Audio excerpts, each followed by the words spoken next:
not so much about the 40, but like a little connected. So, because you played football in high school, I did. but you determined to be a track athlete in college. Like, were you even trying to play football in college?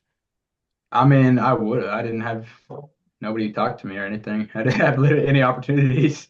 He's like, Even in I, like track, I didn't. The only opportunities I had was like NAIAs and like D3s and JUCOs. I didn't have one D2 or D1 talk to me yeah. So, I mean, like, if that was, so that was your, wait, that was your, wait, for both sports. for everything. I didn't have any. I didn't have anybody over like. I didn't have one D2 or D1 talk to me in any sports. I That's played, crazy. football, basketball, baseball. I really think baseball was my best sport, to be honest with you. Yeah, I And want to see obviously you on the track. bases. Yeah, I was on pace to break the state steals record for a while, and I'm, I'm then telling we you, I want to had see you on the COVID. bases, But man. Like, I mean, yeah, it was if fun. if we're gonna pay a pinch runner, I mean, I think you can pull it off. Man, I'm not trying to pinch around. I'm trying to play, man. I hear I'm you. trying to play. I mean, that's Put me at true. center field. Put me at shortstop. I feel you. I feel you. But I mean, if the check is nice enough, Yeah, I mean anything's better than kind of what track's offering right now. this is a monkey wrench. I'll throw this in here. I mean, you see Grand Slam, and Yeah. that's about to be a thing, right? And you're a college athlete who, I mean, I think you put your time in, right? You definitely put your time in college, and you got another go at it. So, I mean, when you see a league like that coming up, like what did that do for an athlete like you? I mean, it just kind of gives us like some hope that like this sport's going in the right direction.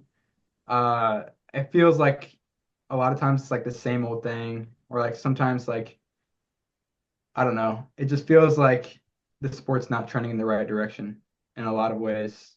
And I don't know, Grand Slam track, I mean, it sounds like they're getting pretty creative with the ways they're going to run their meets. I think for a sport to kind of thrive, you have to like kind of think of like the fans like first before you think about like the athletes, which just sounds bad, but I mean, you have to have eyes on the sport for it to generate money. So, and if you don't generate the money, then there's no sport. And it's just like a club at that point. Yeah. So, I mean, I think Grand Slam's doing a good job of thinking about how they can get eyes on track.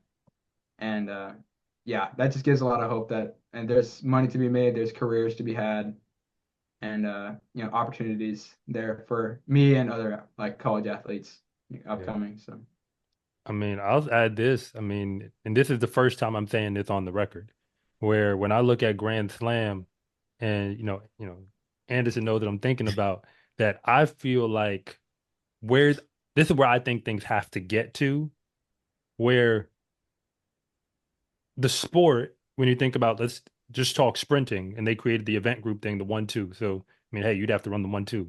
I know you can run the two, but you'd have to do it. So, like, essentially, if you think of like being the champion, I think we have to kind of trade that model for what works in fight sports, which is like holding the title of the champion, if that makes sense. yeah. If you could see now, in other words, every race now makes sense. Because right now, I can say this: we don't know what these races are for when we call them pro track. Like we got they run in, Tom Jones is supposed to be Olympic development. Then we got, American Track League, but it's not a league, quote unquote, the name suggests. Then you got like Adidas Grand Prix, but apparently that's not a part of the Diamond League, but the Prefontaine is. Then you have a Diamond League final, but everybody didn't show up. Like, you how it's all Yeah. confusing? Where it's like, Hmm. if they're the crown, like they're the title, they're the belt, I'm the guy. That means every race you run is a chance to build your way up to a shot at that crown. So Hmm. if I was going to grandfather someone in, Noah gets the title right now, obviously. So like, if he has the crown, that means anything he does, if it's not like, is just preparation for his title defense. Because So you only race like a few times a year or something. Is that kind of what you're saying? I guess I would say it a little differently, where because right now we don't know what these other races are for, right?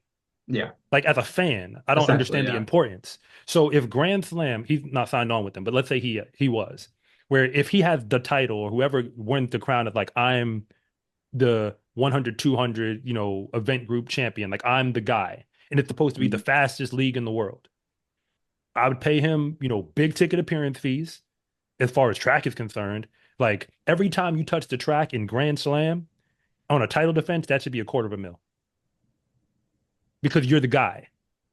And Mhm. the thing is, he shouldn't have to run every race. If they're running four slams, he shouldn't be running all four slams. The reason why, because you got to earn the right to get on the track with him. Yeah. It's a privilege. So that means if we run a race with a bunch of guys who ain't him, we now know why we're watching because we want to see which of you gets a shot at him. It's like a title fight. You got to work your way up. You can't just go Yeah. straight to the And title then fight. Exactly. now for the athlete perspective, it's a little more cutthroat though, because you can win your way up and you can fall your way down. Just like you could be a racer this year. I know that's how that, and I think racers, they have to get renewed, right? Yeah, Yeah. every You year could they be a get renewed. challenger. You could come back and challenge again, I would assume. You could challenge and then get dropped out. You get dropped out. I guess you run in some Continental Tour stuff now, trying to get your next shot. Maybe Yeah. you go over to Adidas Grand Prix in New York. You win that. I don't even know if Adidas sponsored it anymore. Somebody does. Or Asics, yeah. Okay, yeah. So somebody sponsors the New York event. You Yeah. go over there, maybe you win, and then maybe that gets you back. You know what I mean? Like Yeah. everybody understands like this is where I want to get because you see how you see a path to success that's clear, Mhm. all the other races. So I don't care if Noah has to run in some random meet somewhere now because that's just prep. Those races don't count. But we also know why those races happen Yeah. because this isn't a title defense. This is just him sharpening his iron because he got to be on when he's running the race that matters. Yeah. I mean, it would be a completely different sport, to be honest with you. Like, it feels like right now, especially with pro track, like the only thing people care about is like the world championships. And like everything they do throughout the entire year is focused on that world championship. Even if they go to like different meets throughout the year, I mean, it really doesn't really matter to them. And it's maybe just to go get some money to, but I mean, they're not prepping for anything other than the world championships. I mean, Usain Bolt's a perfect example of it. I mean, he's not going around the world running these like rinky-dink meets every week. He's Everything he does is prepping for either world championships or the Olympics. He didn't mess around with indoors. He's not running, 10 times a year. He's going out, he's running the big ones, and he's running the world championships, and then he's done. It's kind of what Kashane's doing right now. Kashane, he's barely Mhm. touching the track, but he's prepping for world championships. Yeah. So if there was a title fight, then you have to be prepped and ready to go every single time you go because somebody's going to try to come and be peaked and ready to go, and then they'll beat you. And Yeah, then what but are you like, going to do? but I mean, as long if we compensate people, because I'm taking the whole model from elsewhere. UFC, all like that's Yeah. their model. Once you have that crown, you get paid handsomely because you have that crown. Oh, But definitely. when you show up, you better show Yeah, that you Hmm. you you that can lose guy it. Yeah. because we gonna take it. And all that money that you was getting, Yeah. it's going to That's him the now. crazy thing too. Like, so say like Noah, like he goes and runs his first race of the year, but it's a title. He like if A I beat him, defense, I get yeah, the title, right?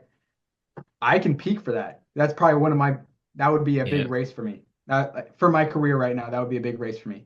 Where he doesn't really think about like Yeah. something that early in the year. So it would be a peak version of me versus like non-peak version of Noah. And I yeah. think I would have a good shot to beat him in that scenario. But like if I raced him That's a like hot when he's take. actually peaked and ready to go, then like I mean he's obviously gonna probably beat me in that scenario. I think I Exactly. think the way like title fights and the UFC is set up, I think that would be really good. When you have like people to prep for this big event Hmm. and everybody's primed and ready to go at their best for this one race, then that would be a pretty big event in my eyes. And that was something worth prepping for, something worth peaking for. You can only peak like 3 times a year, yeah, Yeah. if that, like, Yeah. maybe I less. I think like Fred Curley actually this year was a good example where he actually ran a ton of races before Olympic trials.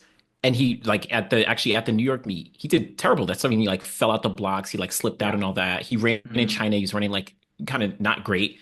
But all that mattered was Olympic trials and then Olympic Games. Everything Yep. else was irrelevant. Everything else was Mhm. irrelevant, right? Those are the only two things that mattered. My name is Anderson from The Final Leg. and I'm Coach Rob from SCA Track and Field, and thank you for watching this segment from the finish line. If you want to know what's really going on at the high school and college level, be sure to subscribe to Coach Rob Track and Field. And if you want more content on the best track and field athletes in the world, be sure to subscribe to The Final Leg.